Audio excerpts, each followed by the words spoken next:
Hello and welcome to this week's episode of Football Fives.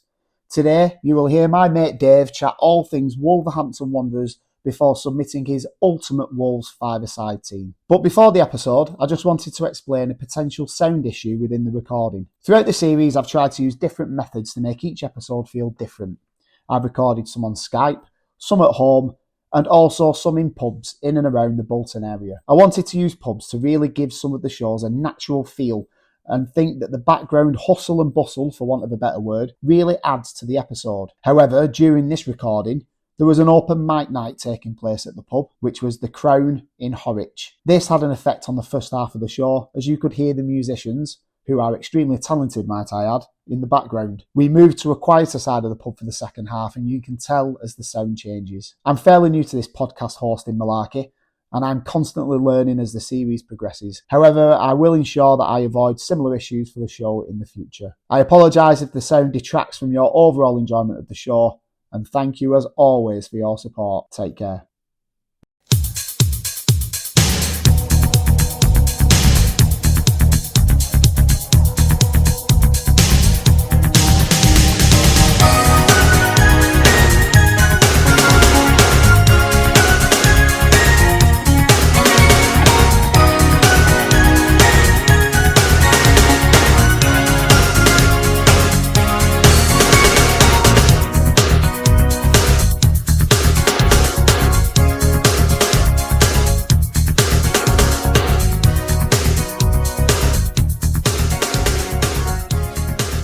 It's kick-off time here at Football Fives and we're off to Molineux to talk all things Wolves. My guest today will be talking about his favourite matches, moments and goals before submitting the ultimate Wolves five-a-side team. I'm your host Alex Kirkman and I'm joined today by a mate and former colleague, someone who I've always known as a Wolves fan and don't think I've ever asked the question why. A big welcome to Dave Housden. Dave, how are you doing? Yeah, not too bad. Thanks for having me, Alex.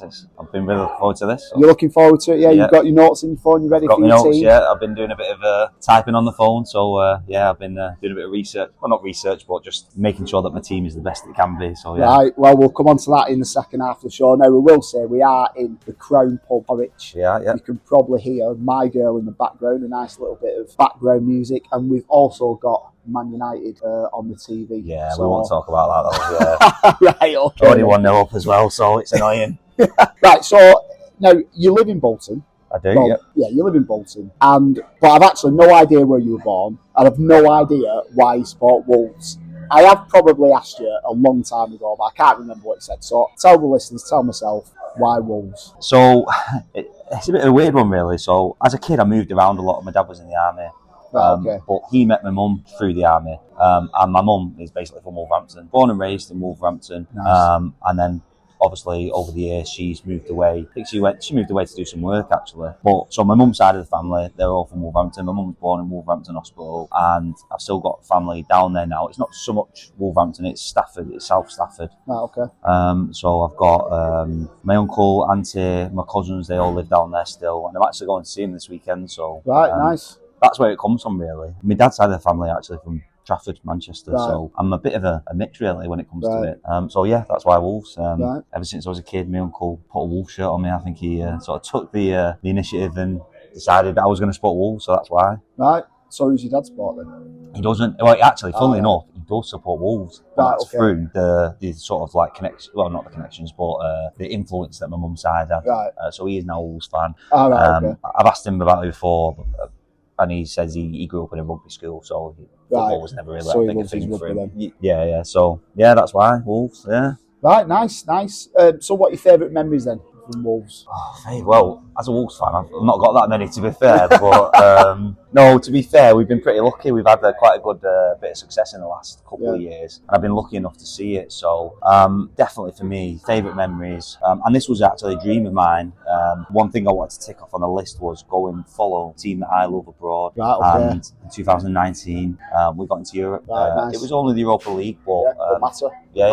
Europe. So you watched your team abroad in Europe. I did, so that's a dream. Yeah, so I went to Braga We played Braga, and I'll be honest, I'd never really heard of Braga before. I thought it was some team in like Slovakia or somewhere. So when I found out it was Portugal, I was like, brilliant, this is going to be great. You know, a couple of days away, me and my mate, it's going to be dead sunny, and then we're going to have just beers and football. It's going to be great. And it's definitely the best match I've ever been to because I was abroad. But it chucked it down for 2 days straight, and I was like, this is not what I signed up for. But when you're away with your team that you love, it could rain, it could shine. It was just such a good experience. So I'd have to say that the following Wolves away is definitely my fondest memory. What score was that? It was 3-3 as well. It was a great game. Excellent, great game. Yeah, 6,000 Wolves fans travelled over as well. They had a full sort of side stand.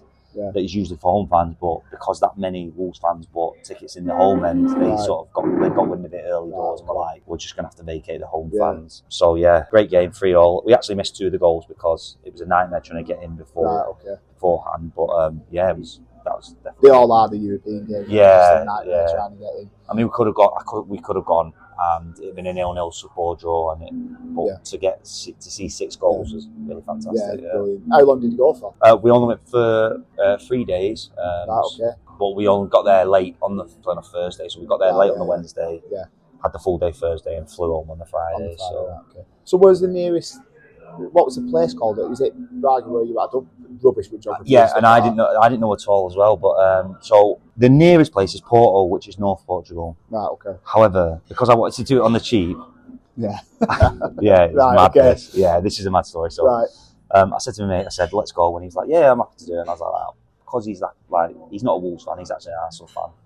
But I was like, what I'm going to do is try and make it as cheap as possible for him. So I was looking on the flights.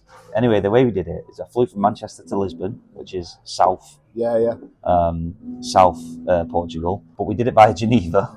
Right, okay. And then we got a 4-hour train journey from Lisbon up to Porto, and then another train from Porto to Braga, which is 45 minutes. Right, nice. So it took a lot of hours to get there, but it cost 90 quid in the end. Right. So, what, all in? Just for the flights, and it was a like a package type thing. No, it wasn't a package. I think we got like a 40 quid Airbnb for the 2 nights, but it was a direct flight straight back from Lisbon. So all we had to do was get back down to Lisbon, and it was a direct flight. Nice. Yeah, it was a bit. Did you spend any time in Lisbon? No, we didn't. No. Actually, we did. We spent time at the Mackey's at the train station, just getting some food because we were beard up. Yeah, I've been to Lisbon twice. I went watching Wanderers in Lisbon actually. Really? But those European away days, like I said, I'm lucky we've had 2 campaigns. I didn't go to any of the first lot. I went to 3 of the 4 away games in the second lot, and fantastic, isn't it? Yeah. My first one was Munich away, Bayern Munich away from home. I remember that game. And everyone kind of thought, we're going to get battered here. Yeah. We're going to get battered. Was it 2-2 that game? 2-2, yeah. Scored first as well. Kevin Davis scored. He did. So Ricardo Gardner scored first, fairly early on. But it was. I remember seeing my mate Oggy, and he was in hysterics laughing because he just couldn't believe it that we were against Bayern Munich. And then a certain player turned up after that. I don't know if you've heard of him, Ribery, and he absolutely. My tongue was firmly in my cheek when I said that, and he absolutely ripped us to shreds. Yeah. And then we went 2-1 down. And because they had a big match on the Sunday, they subbed him, and we all cheered. And then Kevin Davis scored, so we drew with Bayern Munich 2-2. It's just incredible. Yeah, we've got someone playing the guitar in the back of this pub. This is amazing. This is amazing. I don't even think he's an actor. I think he's just bought his own guitar. Yeah, just turned up with a guitar. Nice. Right, okay. So any other matches then? Favourite matches? Yeah. So same season. No, sorry, it was the season before we got to the FA Cup semi-final. Right, okay, yeah. And that was at Wembley. Right, okay. It's actually a bit sweet, this one for me, because we got to Wembley. First time I've ever been to Wembley. Unfortunately, I never got to go to the old Wembley, so I was like, I want a Wembley trip. Yeah. Got into the semi-final, played Watford. Great experience. All the family members who live down there, a couple of them went as well. My dad came, me and my brother. Just a great atmosphere, Wembley. But then the result, not so good. Right, okay. Especially as we were 2-0 up. Right. And Watford came back and won 3-2. Right, so. oh, God.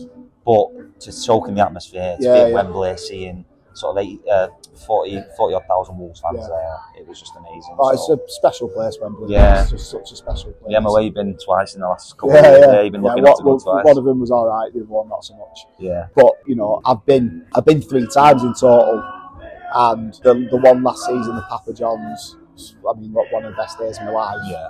And then the playoff final last year was probably one of the worst days of my life in terms of football. Anyway. Yeah.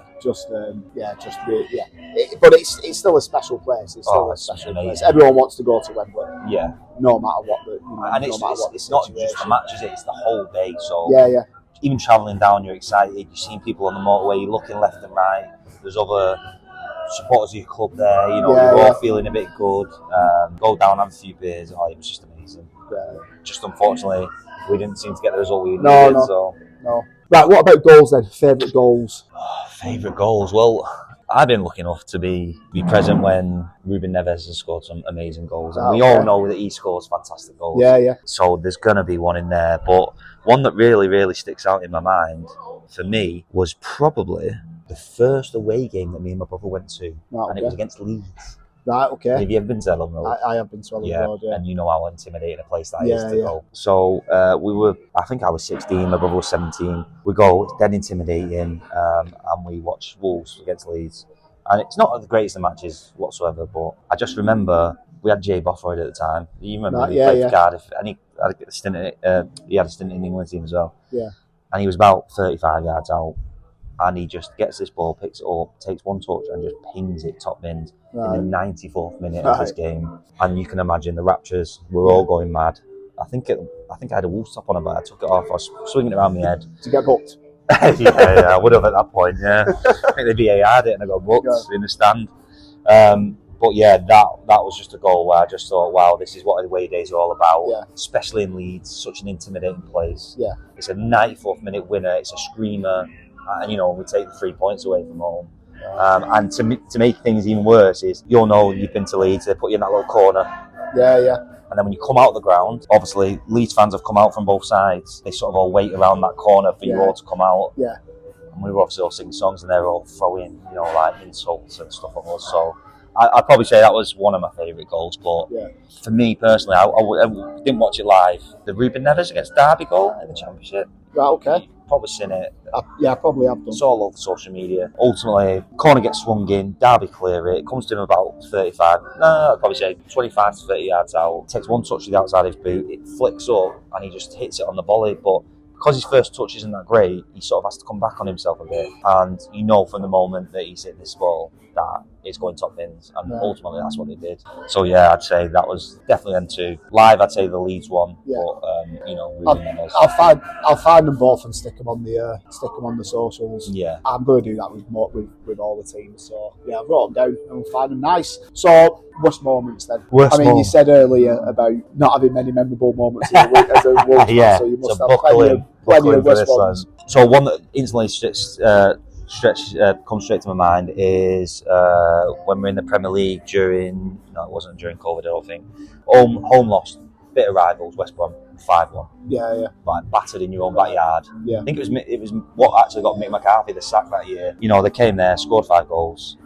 We got one solitary goal back, but we were struggling in the league as well, so that's definitely up there. So, but the worst moment in my Wolves career, it's not a job, but in my Wolves supporting days, actually involves Bolton. Right, okay. So it was in the 2010-2011 season. Right. And we were in the Premier League, and I was like, I'm going to go to as many away games as possible. Yeah. The straw that brought the Camels back was actually against Bolton. Right. And you probably will remember this game. Oh, Bolton. United are now losing, so it's a better day. There you go. Welcome to Old Trafford, Ruben. It was Daniel Sturridge's first game when you got him on loan. Bolton? Yeah. Yeah. And I think he came on as a sub.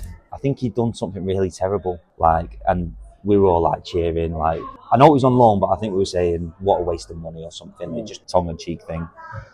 But then, I think it was Stefan Zubar got the ball at the back, or miscontrolled it or something, and Daniel Sturridge went through on goal.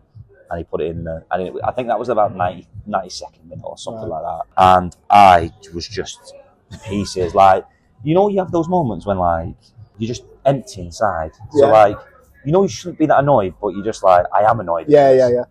But there was a couple of things that sort of led up to that as well. So anyway, he scored, and I just remember losing my mind.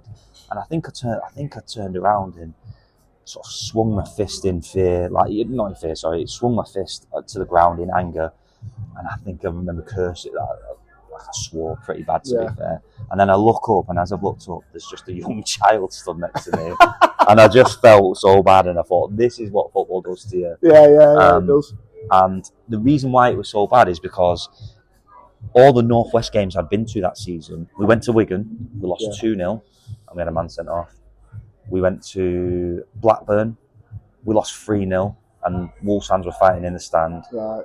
We went to City, and we scored first against City, and that was when they were like proper getting good. Yeah. And we scored first, but ended up losing that game 4-3. And then I went to Bolton, we lost 1-0. So it seemed every time I went, we'd either not score or we'd lose. And for me, that was it, because I was just like, we're struggling as it is. But so I'd definitely say that season was the worst for me. However, we got relegated to League One not a couple of years ago, but sort of, I can't remember when it was, probably 2012 at some point.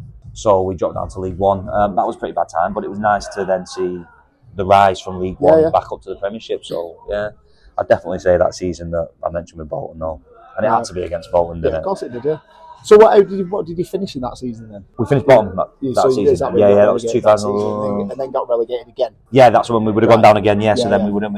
But it was 2010, 2011 that, and then we'd have got relegated. Then relegated again to League One, and that's when we sort of had to rebuild again. So.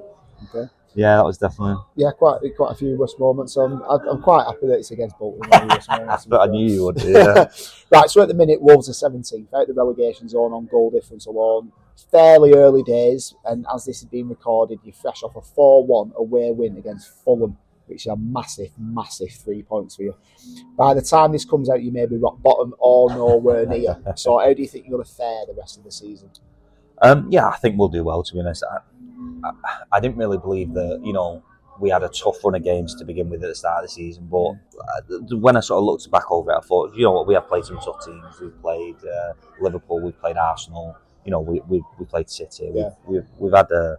How you play City now? I'd take that. I'd take them every week at the minute. Yeah. So I do think the fixtures were tough. Now we've got them out of the way. Obviously, the last 2 games we beat Southampton 1-0, which is disappointing. No, sorry, it was 2-0. Disappointing, but we got the win. That's what we needed. We need to stop that rot of losing.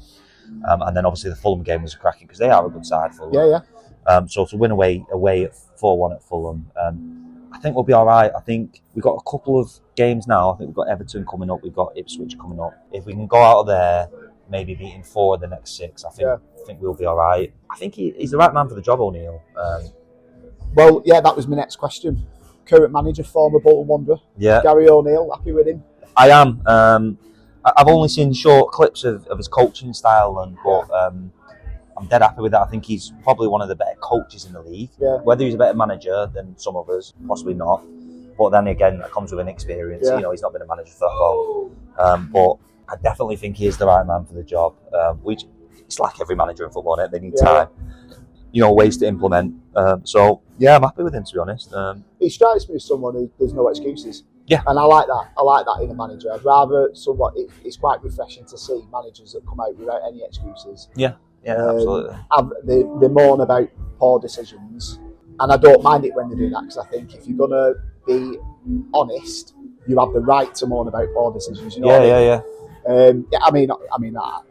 He's a former Wanderer, and so I like him. You know what I mean? I'm a big fan. So just as this has come out, it is a day after the first episode of Football Fives was released. All right, with the England team with Stephen, who is a Fulham season ticket holder. So he would have been there for the 4-1 drubbing. Is there a message that you want to pass over the podcast airwaves to Stephen, who'll probably be listening to this? I think I'll just say thanks, Stephen. I mean, you boys have been in good form, and I think we were good on the day, but I think you boys probably weren't quite at the races, so ultimately we needed it. So I'd just like to say thanks, Stephen. Thanks for that. He's a good man. I think he'll have a wry smile on his face.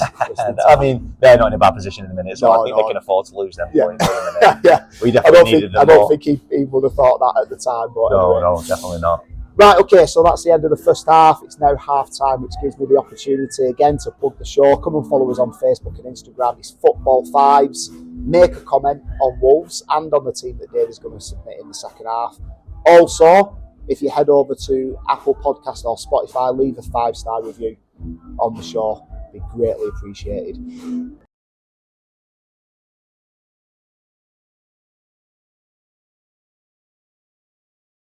Right, that's the first half done. So let's get straight on to the second half of the show. Dave's ultimate Wolves five-a-side football team. The rules are quite simple. You must have at least one goalkeeper, one defender, one midfielder and one forward. You can choose what formation you play. You must pick one sub, which can be any position, and they must have played in your lifetime, so you've either seen them play live or on TV. You cannot pick, for example, Billy Wright. Great Googling skills there from me. Right, understood? Understood. So how have you picked your team? Have you gone for your favourite players? Have you gone for the best? No, so I think I took a few things into account here, and now obviously we know it's football 5, so I've sort of thought about who's going to be the best at 5-a-sides Right, as nice, well. yeah. So it's not just the best, but obviously I've tried to get the best players, but who would be the best at 5-a-side? So some of the players that some people might think I pick possibly might not be in there due to the abilities they've got, but I've just tried to go for the best, but also, you know, some of the players I've picked are fan favourites, and they're also favourites of mine. So, definitely. Nice. What formation are you playing? Playing two midfielders? No, so I'm going to go. Sorry, it is. It's going to be like one defender. So we've got goalkeeper, one defender, midfielder within a sort of like an attacking midfielder, and then so and you're then playing striker. a 1-1-1-1. Yeah, basically a 1-1-1-1. Yeah. Right. Okay then. Right. So without further ado, who's your goalkeeper? So this was, they've all been tough really trying to pick them, but goalkeepers, we've been blessed with some good goalkeepers, but again, I think this one swayed more towards a fan favourite type one for me. Okay. Just to know, we've got Rui Patricio, who's obviously a well-established European goalkeeper, who's played for some big teams, played for Portugal, and he was there for when we got into Europa.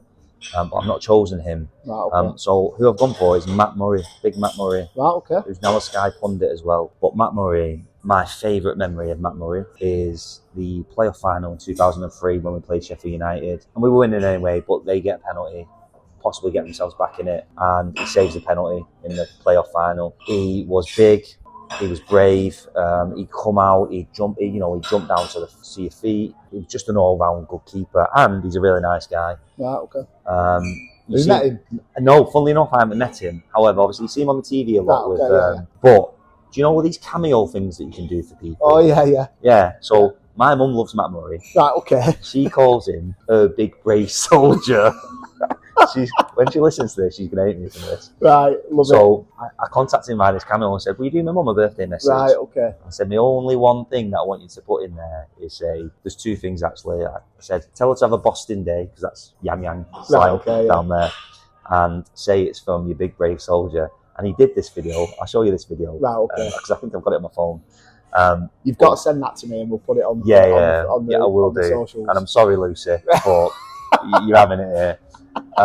But when he said, from your big brave soldier, the look on his face, he's thinking, what am I doing this for? That's brilliant. That's amazing. Definitely Matt Murray. Right, excellent. A good shot stopper. Yeah, he was great. Yeah, like I say, all round, good at collecting balls. Yeah. Obviously, distribution probably wasn't the best, but it's changed since then for keepers, hasn't it? Yeah. These days, it's all about distribution, shot stopping, collecting in the air.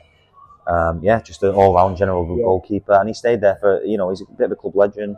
He was at the club for 11 to 12 years, I think. Yeah, 12 years, 98 to 2010, 87 appearances. Yeah. And he only really played there. He went on a loan to Slough, Kingstonian, Tranmere and Hereford, but literally played a couple of games for him. So he's Wolves for he is, and unfortunately he got quite a few injuries, I think, which is why 87's not that many games over 11 years, but he put everything into the club, loved the club, still loves the club, so yeah. Nice. Right, okay, Matt Murray's your goalkeeper then, excellent. He is, excellent. Right, okay, what about your defender then? So, my defender, now this was hard because we've been blessed with some really good defenders over the years. First one I'm going to start with, Keith Curle. Right, okay, yeah. Premier League hard man. Yeah. And he was a centre-back when I sort of first started going to Wolves, and he was nails. Yeah. And he probably is still nails now, but you couldn't get near him, No. because if you got near him, he'd just push you over, Yeah. or he'd bully you off the ball, or they're sort of my early memories of a Wolves defender, and I'm still like that. I still love a hard man defender. Fortunately, I've not come for him, so then I was umming and ahhing between three. My second one was Julian Lescott. Ah, right, okay. Yeah, he was at Wolves. He had his breakout season at Wolves. Right. But again, like Matt, he is just an all-round good defender. Yeah. He's got speed.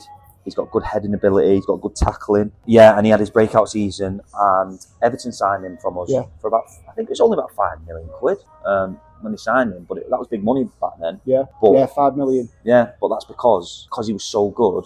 That's where he got his reputation from. Right, okay. So all round, brilliant. And again, a player that I loved. He did the no-nonsense stuff, but he could also play as well. He probably had distribution. He was a ball-playing centre-half, which is what Keith Curl wasn't. Yeah.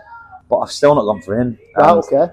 The defender I've gone for, and I'll be honest, he's probably not the best defensively, is latter years Conor Cody. Right, okay. Yeah. And I tell So you why Conor Cody over Julian Lescott, and who was your other one you said? Keith Curl. Keith Curl, sorry. Conor Cody, simply because he is a scouser, but he is Wolves through and through. Yeah. So the passion he had for our club was just immense. It's like he'd been growing up in Wolverhampton for so many years. Yeah. I think he came as a midfielder originally, but then got shifted to right back. But then when he really shone was when Nuno came and he dropped him into centre back. Right. His leadership on the pitch is just immense. And I think a lot of people sort of said that's why he got in the England squad when he did get called up. Yeah. His leadership. You could hear it through COVID. You could hear it when it wasn't COVID and there were still fans in. But his talking on the pitch. Yeah. He's just constantly talking to his teammates. He put his body on the line. I think one season he was the highest in defensive blocks in the box. So he was literally just throwing his body in the way. His distribution was amazing. So that understanding he had with Matt Doherty in the 2019 season when we were in Europe and the FA Cup semi-final was just, he'd get the ball and he'd spray it out to the right wing. Yeah. And he is just, and there's a Wolves song where we call him the leader of the pack. And I think everybody needs a leader. Yeah, yeah. So I think that's why I've gone for Conor Cody. Okay. Not defensive, ultimately he needs to play in a 5 at the back and 11 aside for him to do well. Yeah. But it's everything else that he gave for the club. So yeah, I've gone for Conor Cody. Well, 273 appearances between 2015 and 2023, so recent, 6 goals. And he had stints at Everton and Leicester, Huddersfield, Sheffield, 1 appearance for Liverpool, but it's a handful of appearances. He's obviously with Wolves through and through. Yeah. Right, excellent. So Conor Cody is in. Okay, so Conor Cody wins the ball. Yep. Who's he spraying it to? So the person I've gone for, so a lot of people these days, they look at Wolves and go, Ruben Neves, your best player. And albeit he was fantastic for as many seasons as he was at Wolves, he wasn't the best midfielder we had at the club. Right, okay. So I'll go through the other players that I had very briefly after I've said who I've said and why they possibly didn't make it. But João Moutinho was the best midfielder at Wolves when Ruben Neves was there. Right. And people say Neves, but for me, it's João Moutinho. Technically, one of the best footballers I've ever seen live. Right. In a game, he'd either never give it away or he'd give it away 1 or 2 times. Yeah. His ability to find space. Obviously, he was a bit older when he came to Wolves, so I think he had that nous about where to be on the pitch and how to find space. But he was just immense. He was albeit he wasn't a dictator, so he couldn't speed up play or slow it down. He sort of had one pace. However, he could just dictate a game in his own way. But yeah, like I say, technically, one of the best I've ever seen at Molineux. Okay. Again, another Wolves song we sing is 5'7", a football heaven because of his height, obviously. But he was just so easy to watch on the eye. Right, okay. So that's why I've gone João Moutinho. Right. Obviously, European experience as well. Came from big club Monaco, so that's why I've put him in there. I didn't think you'd gone for him. I thought you were. You think Neves? No. I thought no. No. It's so right. The reason I didn't put Neves in there is because on a 5-a-side, Neves' his distribution is great. Yeah. But on a 5-a-side pitch, that's what you don't need. Give me an 11-a-side game. He's in there all day, but... Right, okay. Let's just get some stats up. The listeners will have to excuse the background noise here. We've moved for the second half because the people are playing the guitar and I think they turned the radio up. But it's bringing a different feel to it, innit? 175 appearances for Wolves, 5 goals, and then went to Braga Yes, yeah. Right, Well, that's where he started his career as well. So I think he's gone back. Sporting, he went. He was at Sporting originally. Yeah, 146 caps for Portugal as well. Yeah, 146 these days is incredible for his national side. European winner, he won the Euros with Portugal. No surprise really. Why all-round amazing player. No surprise. Right, okay, so Moutinho's in there. Yeah. Who's your attacking midfielder then? So my attacking midfielder, present day, and it was Stephen who was on your last podcast, wasn't it, Stephen? Well, he was on the first one. So Stephen's not going to like me for this one. Right, okay. It's the fellow who scored 2 goals against his side Fulham last week. Okay. So I've gone for Matheus Cunha. Right, okay. And he's only been at the club two seasons now. But again, naturally, technically gifted, one of the best footballers I've ever seen. His ability to move the ball up the pitch from our box to the opponent's box is seamless. Yeah. Is the way he brings balls out the air. I don't know if you saw the 2 goals he scored against Fulham, but his first one, if you watch it on YouTube, ball comes over the top. He's running onto it full speed, and with one touch, takes it down. It does hit his shin a little bit, but just lands right, and he puts it into the back of the Fulham net. Right. But instantly becoming a fan favourite. He is ultimately he's obviously what's pulled us up the table because he's scored some important goals this season. But if we struggle this season, he will single-handedly keep us up. Right. I've gone Matheus Cunha. He glides over the pitch. Yeah. Just nothing ever seems like a stress. Gets the ball, picks it up. His first thought is let's go forward. Gets us up the pitch so quick. Gets us so many yards, and his goals are just incredible as well. So nice. So you got him on loan first of all. Yep. And then signed him permanently. Yep. 44. Well, since the signing. So when you're on loan, 17 appearances, 2 goals. Yeah. And then since the signing, 44 appearances, 19 goals. Which in itself is for a midfielder is pretty decent. Yeah. Decent. Not correct me if I'm wrong, he came from Atletico. I think we got him from Atletico. Madrid, So again, that pedigree of European experience. Yeah. But in a 5-a-side game, he's just you'll never get the ball off him. Right. I played 5-a-side with you as well. Yeah. I mean, you're a great defender, but you never get the ball. No, I won't get the ball. I won't get the ball off him now. I'll get the ball off him. Yeah, in a different way. Goal, picking out the net and he take it to halfway to. It's either that way you're going through with it. I can't even do that in the ball, mate. 42-year-old, I can't even do that. That was my backup. That was my backup. If people beat me with skill, I just went through them. I can't even do that. I've seen you throw a few people into the board. I'm too slow for that now. I can't even do that. So my backup's long gone. Right, okay. I was going to say, so I'll tell you what I was going to say. There's not many people since I've been doing this series, and I'm coming, in terms of recording, I'm coming to the end of it now. Not many people pick modern players. We've had Paul, who did Man City. I think this will come out after that. Yeah. He picked a modern player. I won't say who it is. Just in case. Of course, yeah. But yeah, I think that's it. Yeah. No one else has picked modern players. Everyone kind of goes for the classic players and the club legends. So maybe he's a club legend already. Yeah. Right, okay, so who's your striker then? This is where I'm going to take the longest, Kirky. Right, okay, here we go. So there's only one person I was ever going to pick for this, and I was lucky enough to see him. And I don't know if you probably know who he is already. I can't think, Go on, keep going, I might get it. So, club legend. Right. Played for England, scored a bag load of goals for Wolves. Steve Bull. Right, okay. Steve Bull, absolute club legend. I would never have got that. No? Well, he's a club legend. I was lucky enough, when I started going to Wolves, he was coming to the back end of his career. Right. So I saw him probably on three occasions. But obviously, going to the match, my uncle was always telling me, Steve Bull, Wolves legend, watch for him. Yeah. I think he scored 306 goals for Wolves over however many seasons. No, a bit less than that. Was it less? Anyway, he scored a shed load of goals for Wolves. Right. Yeah, 474 appearances, 250 goals. Yeah. I mean, 474 appearances. I think that might be the highest appearance for a player that you've seen in this series. Yeah. I think. So he came, I think he was 19 when he came to Wolves. But the best thing about it is we signed him first things first, we signed him from our bitter rivals, West Brom, which is always a bonus. They didn't fancy him. We signed him for £40,000 from West Brom.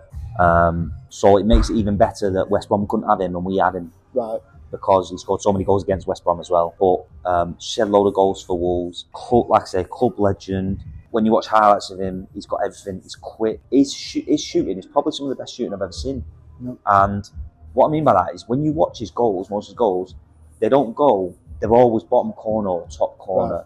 Then it's very rare that the middle of the goal. Yeah. Didn't take many penalties, so his shooting was just amazing. Like I say, he was quick, he was good in the air, and he like Kiko was a hard man. You know, he wouldn't shy from the hard tackle that they used to do. You wouldn't get away with now.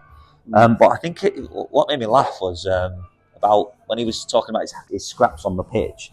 Was a story I heard recently, and it was against Bolton in the playoffs when we lost to Bolton, and it was to do with John McGinley. It's probably a match you might remember actually, but John McGinley punched one of our players in the box. Yeah, I think it went unpunished. It went unpunished. That's it. Yeah, so it's been spoken about. Has it? Before, yeah. Right. So yeah, punch, and then I think all our lads were up for it. Then and were like, right, we're going to go through yous. Yeah. And I think at one point during the game, a 22-man brawl erupted. Right. And Steve Bull said in this interview that he was in the middle of this brawl, and punches were going everywhere, and he punched one of your lads. I think he said it was a black centre half. So I can't remember who that was. I'd have to look it up. What's happened as he's punched his black centre half, he's been hit on the back of the head and sort of come out of this 22-man brawl. And he said he's looked up and he saw Jerry Taggart there. Right. And he's just gone, right, you're having it. Right, and he's just gone up to Jerry Taggart and just headbutted him. And he went, oh, brilliant. That's, I've got something out there. And apparently Jerry Taggart just looked at him and went, you do that again, I'll kill you. Yeah. I mean, there's a brave man who's picking on Jerry Taggart, to be fair. So, yeah, nice. He was a hard man, but it was just his goal-scoring ability. I mean... No, just while you're on that, mate, correction, you were right. Yeah. So holds the club's goal-scoring record with 306 goals, including 18 hat-tricks for the club. Yes. Now, on his senior career, the stats, it says 250, so I don't know what's happened there. Yeah. So with friendlies, maybe, I don't know. But yeah, so you were right, 306 goals. Like you alluded to the hat-trick, so he scored a number of hat-tricks. But in that as well, when we signed him, we were in Division 4 at the time, the old Division 4. Yeah. But when we signed him, he got promoted, and then we sort of just went up the leagues. So he scored a shed load of goals in that. Obviously got loads of hat-tricks. But I think he was the only striker or person at the time who got 50 goals consecutively in 2 seasons. So he scored 50 goals in a season. But not only that, obviously he got his England caps as well. Played for England 5-6 times, I think. Or 13. Or 13 was it? 13 times with 4 goals. Yeah, 4 goals. Again, it's a record that speaks for itself. So, had that stint in England, with England. Club legend, like I said many times. He's got freedom of the city. Because that's how much of a legend he is. Yeah. And he is one of the only modern players in this country, I believe, that has got a stand named after him. Obviously, you've got some grounds that have got I think so. Preston have got like Sir Stanley Matthews standing. Yeah. But in like modern day football, I know he wasn't modern now as such, but we love that man and he loved us. Yeah. So I couldn't go anyone else but Steve Bull. Purely just for his goals he scored, but just what he did for the club. So yeah, Steve Bull is definitely in there. Could not ignore him. Right. No, I mean you need goals in a 5-a-side team. Yeah. So, and he's definitely going to get them for me. Nice. Right, Steve Bull is in then. So if one of those gets knackered, or you need to mix it up a little bit, who are you bringing on as your sub? So this was a tough one for me. So I look at my team now and I think I've got one defender who's not defensively great. So I could struggle here a little bit. So you're scoring goals for fun. Yes, but you're conceding goals. Absolutely. So I was thinking, do I go another defender or a defensive midfielder, or do I just put another striker in there and just hope we outscore him? So I think the person I'm going to go for. Have you not decided yet? I actually haven't. Wow, no, this is. I do. I've got two players in mind. Right. Okay. However, I think it keeps changing, but I think what I'm going to do is I will go for another defender because I'm defensively looking weak in that team. Right. Okay. I am going to go for Julian Lescott. Right. Okay. Now, simply for the fact that he could push on a little bit and he could probably play in that midfield role as well as that defensive role. So yeah, I think I'll stick him in there. Obviously, I've explained that for me, he was an all-round defender. Yeah. So I don't think a stint in midfield, if we needed it, would be that adverse for him. So yeah, I think I'll go Julian Lescott. Right. Okay. I mean, he was a cracking player, Julian Lescott. He was, yeah. Cracking player. And he had a good career. He went to City after Everton. Yeah. 212 games, 13 goals. I think we went through this earlier. Yeah. Yeah, he was a cracking player. So, I mean, for me, he let himself down a little bit when he said, was it when West Brom got relegated? And he said it was a weight off our shoulders or something. Yes, Mate, you can't say that. But you know what? I think that was probably his Wolves roots coming through again then. Yeah, probably, yeah. Stoking the fire a little bit. Yeah, you know he's probably loving it, wasn't he? In my eyes, makes him a bit more of a legend then. Right, okay. Was that the deal breaker? The deal breaker, yeah. Right, okay. Yeah, it's a good pick. He was a great defender. Yeah, lovely stuff. Right, okay, so you happy with that? That's your team? Yeah, like I said, I've missed some big players out there. Yeah. Just a few to mention if you let me. So Yeah, go for it, mate. Go for it. Kenny Miller was a great striker for us. Oh, yeah. And he was one of my favourite players. I used to actually have, when you're in your 16-year-old stage and you sort of go through life just bumming around a little bit. Well, I used to have an email address. It was kennymiller16@hotmail.com. So that's how much I love the man. Right, okay. But he's not made it in there. No. We've got some other people who are legends of the club, like Dave Edwards. Subtly did his job for Wolves. Box-to-box midfielder. Again, loves the club. His lad. I think he's originally from Shrewsbury, but because of his affiliation to Wolves, his lad loves Wolves now. Right. So he's a Wolves fan. He was there for, must have been about 10 years, I think. Maybe not, actually. I don't think he got a testimonial. There's a lot of people coming up. There's a lot of people coming up here. Yeah. Born 1986, that'll be him. That's him. Yeah, that's him, yeah. Welsh international. 284 appearances, 41 goals. Yeah. But just gave everything with the club. Yeah. And, ultimately, if you put that shirt on and give everything for Wolves fans, they'll adore you. That's all you can ask for. Yeah. That is all you can ask for. A really big one to miss out there, Paul Ince, the governor. Yeah. Yeah, played for Wolves in our first Premier League season. Yeah. What a player he was. Yeah. And we'll talk about hard men. He was one of the hard men. What a player. So yeah, he's hard done by to not get in there. I mean, didn't help he was a bit of a United legend as well, but that's just my bias against United, that. Yeah. I played quite a bit for Wolves, actually. I didn't think he played that many, 115 appearances, 10 goals. I didn't think he played that much. Yeah, he was a real good player for us again. 4 years, Gave everything. And what I loved about Paul Ince was he had this routine everywhere, I think, even at United, but he did that thing where he came out the tunnel without his shirt on, and then he put it on whilst he was coming onto the pitch. So didn't watch penalties. Yeah, he didn't watch penalties. Yeah. So I think I quite like that about his little quirk. Do you know? Was it him who did he take a penalty? Well, and I remember seeing it, thinking the guy doesn't watch penalties, so why would you let him take a penalty? And I think it was the penalty shoot I lost, the Southgate penalty. Yeah. I'm sure he took a penalty in that game. No, I tell you, he missed that. He might have done. Well, Batty missed that. Batty missed. Yeah. And then Southgate. I might be misremembering that. Yeah. But I get what you're saying. Someone who doesn't watch penalties is probably too nervous. Yeah. I remember seeing him walk up to take a penalty and I remember thinking, why is he taking a penalty? Yeah. But you're right, aren't you? Yeah. He probably stuck it in top bins, really, didn't he? But let's have a look here. It was against Germany in '96, I think. So that was that game? Suffered. Did he have a bandage on his head? No. No. Right, okay. I'm sure he took a penalty. Yeah. However, it was revealed he was supposed to take the one that Southgate took. Ah, right. But I'm absolutely certain he was supposed to take. I might be misremembering that, but anyway. Yeah. Anyway. Any other players before? Yeah, so Sylvan Ebanks-Blake, I don't know if you remember him. Yeah, I remember, yeah. Oh, he was an absolute beast. And his whole Wolves career, big, strong, athletic, but his goal against Charlton when we were in the Championship, I think, it's like an individual solo goal. You stick it on a YouTube channel. Yeah. It's amazing, it's there. But that basically summed him up as a striker. Scored a shed load of goals for us. So he was hard done not to be in there. Right. And then we've had a few, good players, but a winger that I didn't think about many wingers, but I went for Michael Kitely, who... Oh, yeah, I remember him. You remember him, yeah. So he was a lad that we signed from Grays Athletic for about 15 grand, I think. And he was an absolute revelation in the Championship. Got the ball, picked it up direct, running at people, scored goals, just an all-round great player. Yeah. Again, because of what he did not what he did for the club, but performances he put in. Yeah. He became a fan favourite pretty quickly. So he's missed out as well. Yeah. 114 appearances, 23 goals. That's a loan spell and signing. Yeah. So lovely. And then one more, Robbie Keane. Robbie Keane started his career at Wolves. Right, okay. He didn't start at Wolves, but that's where his career took off. Yeah. He played up front with Steve Bull. What a player he is. Yeah, we all know Robbie Keane. We all know Robbie Keane's career. Yeah. It took off from there.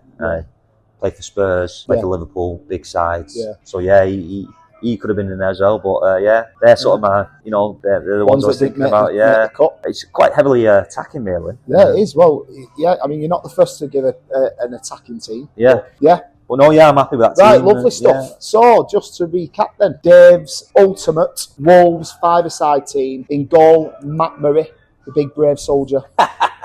Defence is Connor Cody. Midfield, Brad Martinio. Attacking midfield, Mateus Cunha. Centre forward, Steve Bull and Jolyon Lescott on the bench. Are you happy with that? I'm happy with that, yeah, absolutely. Right, nice, excellent. So we're now on to extra time. So before the final whistle, I just want to thank my guest today, Dave. It's been brilliant chatting to you about Wolves and up. Not seen you for a while as well. So it's great to see you. Finally, I'm going to ask all my guests to pick the closing music. Yep. So what song are we playing out to? So I heard this, but I didn't know this was coming. But I heard this the last one on your first podcast. Right, okay. And I was like, that's a nice little touch, that, to be fair. I'll be honest, Stephen's choice was, I didn't really know that song, and I had to listen to it after, and I thought, his reasons for that song were pretty, like, you know, he said he was quite sad and stuff, and then I played that song, and I thought, God, it's enough to send you over the edge, that, isn't it? But, I mean, I've got always one football song that is, like, a big one for me, and this isn't my song I'm choosing, but all right, okay. The Farm, All Together Now. Oh, yeah. As a football song, I think it's a brilliant song. That reminds me of England every single time. So I thought about that, but the song I'm going to go for is Status Quo, Rocking All Over the World. Right, okay. And purely, the reason for that is because occasionally, and it is occasionally when Wolves win, at the end of the game, we play that song. Right, okay, nice. And when Wolves win, I'm happy. And when I hear that song, I'm happy. Right. So that's my song choice. Excellent. Just a little aside, do you remember the Everton All Together Now song? I don't know. Of All Together Now. Ooh, Everton? All Together Now for Everton instead of No Man's Land. Oh, God, no. So well, they did an England one, didn't they, as well? Yeah, well, my mate Danny, he did an Everton one. It would have been on. Shout out to Danny. Yeah. I thought he was going to pick that for his last song. Oh, really? But he didn't. But yeah. Yeah, the England one. I didn't know it was for Everton, though. Yeah, ridiculous. Anyway, right, so Status Quo, rocking all over the world. Everyone can have a right good dance in the car as they're listening to this. Yeah. Right, thank you very much, mate. It's been brilliant. No, thank you for inviting me. Like I said, I've been very excited to do this podcast when you first invited me. You know, something I love doing. I love talking about football, especially with like-minded people like yourself who love football as well. Nice. I know the passion you have for football, so yeah, I've been really excited to do this, and I just hope that it comes across well. And it will do. I'm hoping that the music in the background don't bloody doing it. But anyway, do you know what? If it does, we'll just do it again. Just do another one. Right. Right, so that's it for today. Thank you so much for listening. Follow the page on Facebook and Instagram. Leave a review on your podcast of choice. Leave a comment if you agree or disagree with any of Dave's choices. I shall see you again next time with a different guest and a different five-a-side team. I've been Alex Kirkman. This has been Football Fives, and that is full time. Take care.